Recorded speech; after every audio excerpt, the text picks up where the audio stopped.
আসসালামু আলাইকুম রহমতুল্লাহ। সুপ্রিয় শিক্ষার্থীবৃন্দ, মেকানিক্যাল ইঞ্জিনিয়ারিং চ্যানেলের পক্ষ থেকে তোমাদের সকলকে জানাচ্ছি আন্তরিক শুভেচ্ছা।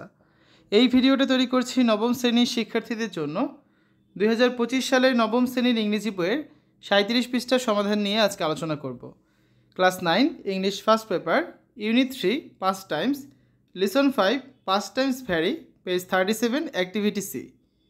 শিক্ষার্থীরা, এই ভিডিওটির ডিসক্রিপশনে এবং পিন কমেন্টে প্লেলিস্টের লিঙ্ক দেওয়া আছে, সেখান থেকে তোমাদের যার যে বিষয়ের ভিডিও দরকার খুব সহজেই তোমরা দেখে নিতে পারবে। Page 37, activity C. Now work in groups and analyze the following graph. Elderly people's changing attitude to past times in a community. দলগতভাবে কাজটি করবে। একটা গ্রাফ আছে, এটাকে তোমাদের অ্যানালাইজ করতে হবে বা বিশ্লেষণ করতে হবে। এখানে মানুষের অবসর বিনোদনে যে একটা আগ্রহ থাকে, তাদের সেই অ্যাটিটিউডগুলো পরিবর্তন হচ্ছে। যেমন ওয়াচিং টিভি 1990 সালে 32%, 34% ছিল playing cards, 17% drawing room chairs আর 17% আদার্স। 2000 সালে 2010 সালে এগুলো কিন্তু পরিবর্তন হয়েছে। ঠিক আছে, তো আসো আমরা এখন এই কাজটার সমাধান দেখি। অ্যান্সার পুরোটা আমরা বাংলায় তোমাদের সামনে উপস্থাপন করবো, ইংরেজি পাশাপাশি। A survey shows that in a period of 20 years, elderly people had gone through significant changes in choosing their pastimes. একটি জরিপে দেখা যায় যে 20 বছরের ব্যবধানে বয়স্ক মানুষরা তাদের অবসর বিনোদনের ক্ষেত্রে গুরুত্বপূর্ণ পরিবর্তন এনেছেন। The survey results are presented through a graph which shows that there is a steady rise in elderly people's tendency to watch TV.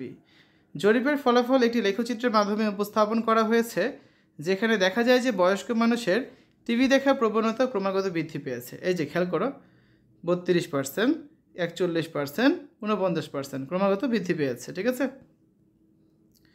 In 1990, 32% of elderly people liked watching TV, which increased to 41% in the next 10 years, and it further increased to 49% in the next decade.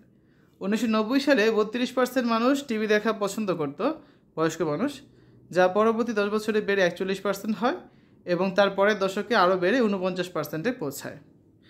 There is also an increase in elderly people's tendency to play cards. বয়স্ক মানুষের তাস খেলার প্রবণতাও বৃদ্ধি পেয়েছে। Whereas 34% of elderly people opted for playing cards in the 90s, only 2% involved themselves in it after a decade, making it 36%, and the rising tendency persisted during the next 10 years, and by 2010 it came to 39%. যেখানে 90-এর দশকে 34% বয়স্ক মানুষ তাস খেলা পছন্দ করত, সেখানে এক দশক পরে মাত্র 2% নতুনভাবে যুক্ত হওয়ায় এই হার বেড়ে 36% হয় এবং পরবর্তী 10 বছরে এই প্রবণতা আরও বৃদ্ধি পেয়ে 2010 সালে 39%-এ পৌঁছায়। On the other hand, there is a sharp fall in their drawing room chat. অন্যদিকে তাদের বসার ঘরে আলাপচারিতায় উল্লেখযোগ্য হ্রাস ঘটেছে। In 1990, whereas only 70% of elderly people used to chat in drawing rooms, in 2000 the number decreased to 12%, and with a rapid decrease in the next 10 years it fell to 6%. 1990 সালে যেখানে মাত্র 17% বয়স্ক মানুষ বসার ঘরে গল্পগুজব করত, 2000 সালে তা কমে মাত্র 12% হয় এবং পরবর্তী 10 বছরে দ্রুত হ্রাস পেয়ে সেটা 6%-এ নেমে আসে। The survey also shows that elderly people's attitude also changed towards other types of pastimes. জরিপটি আরও দেখায় যে অন্যান্য ধরনের অবসর বিনোদনের প্রতি বয়স্কদের মনোভাবেরও পরিবর্তন এসেছে। In 1990, only 17% of elderly people were interested in other types of pastimes, whereas in 2000 the percentage went down to 11%, and finally in the next decade the percentage went down to just 7%. তো 1990 সালে মাত্র 17% বয়স্ক মানুষ অন্যান্য ধরনের অবসর বিনোদনে আগ্রহী ছিল, যা 2000 সালে কমে 11% হয় এবং পরবর্তী দশকে আরও কমে গিয়ে 7%-এ নেমে আসে।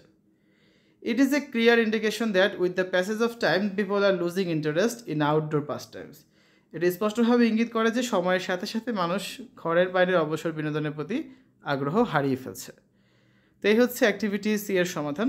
আমরা আগামী ক্লাসে ইউনিট 4 ইভেন্টস অ্যান্ড ফেস্টিভ্যালস, এই ইউনিটের লেসন 1 মাদার্স ডে, এটা নিয়ে আলোচনা করবো। ঠিক আছে শিক্ষার্থীরা, এতক্ষণ তোমরা দেখেছো নবম শ্রেণীর ইংরেজি বইয়ের unit 3 lesson 5 page 37 activity C এর সমাধান।